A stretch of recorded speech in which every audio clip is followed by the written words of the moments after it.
If you want to learn impressive static skills like the planche, front lever or human flag without wasting time and unnecessary steps, in this video I will share with you the fastest 5-step method to master them based on over 15 years of experience. This structure has helped many of my students, and one of my training partners even mastered the straddle planche in 3 months thanks to this.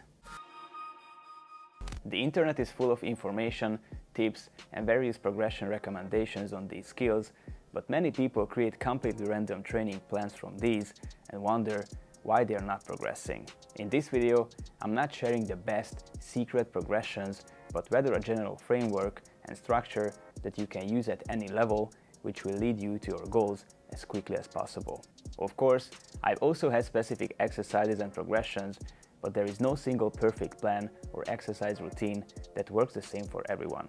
Everyone has different strengths, weaknesses and experiences, so there isn't a perfect routine that works 100% for everyone.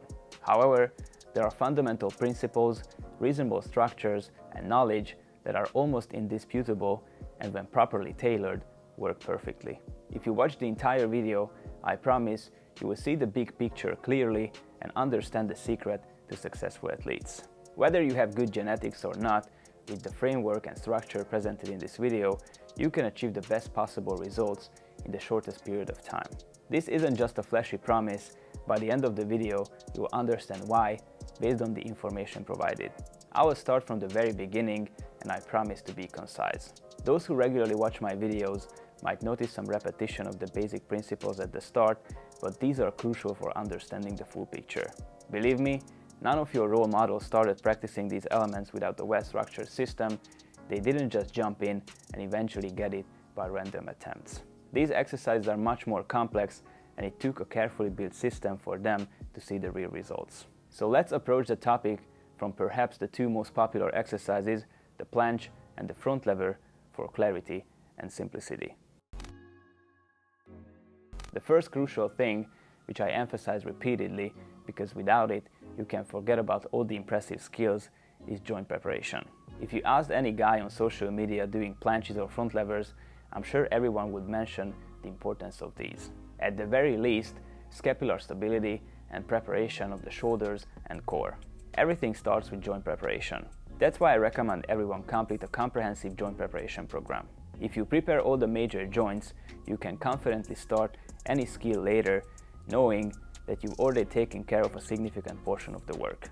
In the gymnastics method system, every exercise you do in the joint preparation program serves a higher purpose.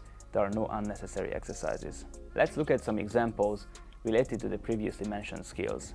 For the planche, these include wrist preparations, mobilizations, or strengthening exercises like palm poses, finger poses, or fist swings, which prepare your wrist for both floor and parallel practice. For the elbows, you need to learn the fully locked out, extended elbow position and prepare the tissues and biceps for the load imposed by the planche. In the planche, the anterior part of your shoulders also play a key role, which can be prepared with shoulder flexion exercises, while scapular depression and protraction are necessary, which can be ensured with scapular push-ups. Since we are talking about holding a lever, full core strength development is essential, and if you want to be precise, you should also improve your hip mobility to bridge the gap between the tuck and straddle progressions and achieve a decent straddle. Can you see how many small details contribute to a stable planche? For the front lever, it's important to have proper grip strength, scapular stability, which can be stabilized with scapular retractions, depressions, and scapula pulls, and core strength, focusing on the anterior chain. As you can see, pushing exercises generally require more preparation due to the nature of the load compared to the pulling exercises. However, as I mentioned earlier, why not do a comprehensive preparation so that you can start any skill later and have everything checked off? This is the first phase that most people completely skip. Unfortunately, this is usually the cause of injuries and the reason why their exercises are imprecise and incomplete. The second step is building foundational strength. If you can't move and control your body confidently in basic dimensions and movement patterns, you can forget about impressive skills. It's clear that if you can't do 15 proper push-ups or dips, the planche will be more difficult. Or if you can't do 10 to 15 inverted rows or pull-ups, then the front lever will be tough. The basic exercises will give you the foundational muscle mass and strength needed to start your journey. So these are the essential prerequisites, and now let's get to the main points.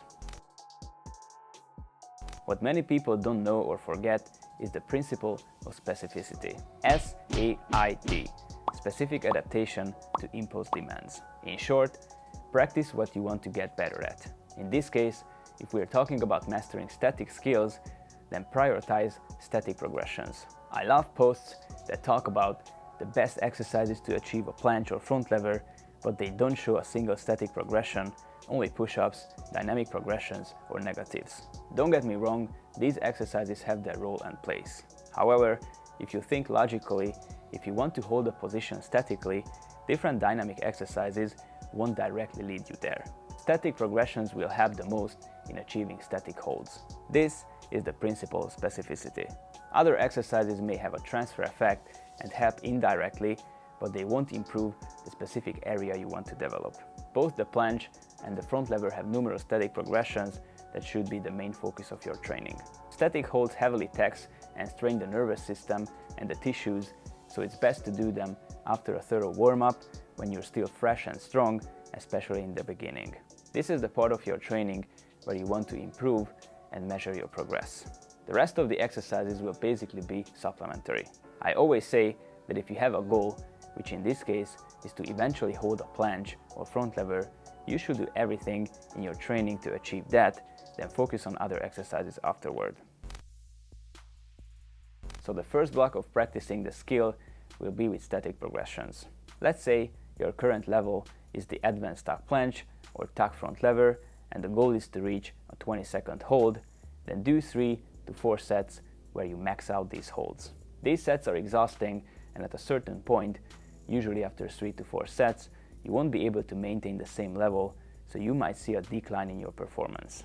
At this point, it's worth moving on to other exercises that you can still perform and that somehow contribute to achieving your goal.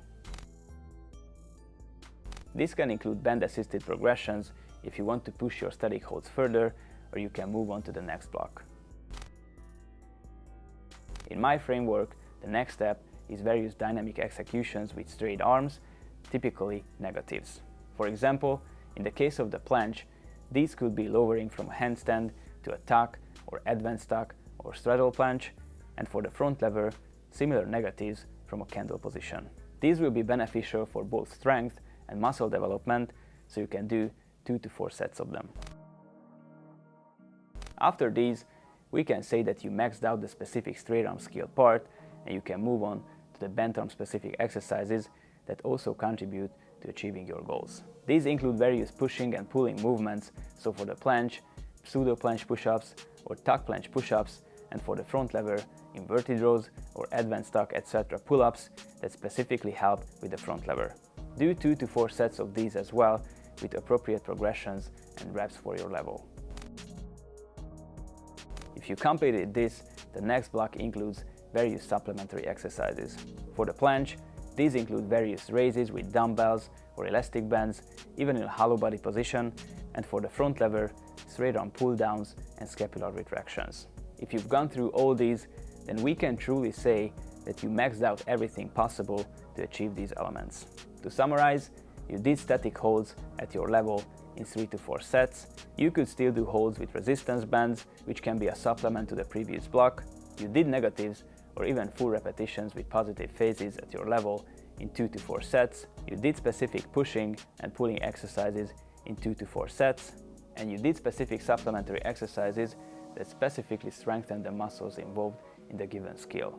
As you can see, the intensity decreases as you progress, ensuring that you get the most out of your training, starting with the most important exercises, moving to the supplementary ones. As I mentioned, this framework has helped many of my students to achieve their goals, even in just 3 months, of course, with the foundational parts in place. You can use this system for most static skills, but certainly for the 2 most popular ones, as you could see from the previous examples. You don't have to go through all 5 blocks, but the mentioned order not only decreases in intensity, but also in importance. So if you only want to train static elements in one way, use the principle of specificity with static progressions. And if you have more time and energy, then gradually add to your training based on what was discussed earlier. I hope it's clear that this structure works well because it's logically organized, leaving no room for mistakes, ensuring success. In the gymnastics method system, everything is built with similar care and logic, which is why we have so many success stories. Every exercise serves a higher purpose, and there is no unnecessary exercises, just effective methods and results. If you want to get the most out of your training and support it with irreplaceable help, personalized guidance, constant feedback, and 24/7 accountability from an expert, apply to one-on-one coaching and fast-track your progress. Otherwise, if you want to work at your own pace using the same well-structured system, just click the link below, join the Gymnastics Method community with the app, and get access to our programs, tutorials, daily workouts, and much more. If you like this video, give it a thumbs up, subscribe for more, and now check out one of my earlier videos on the end screen.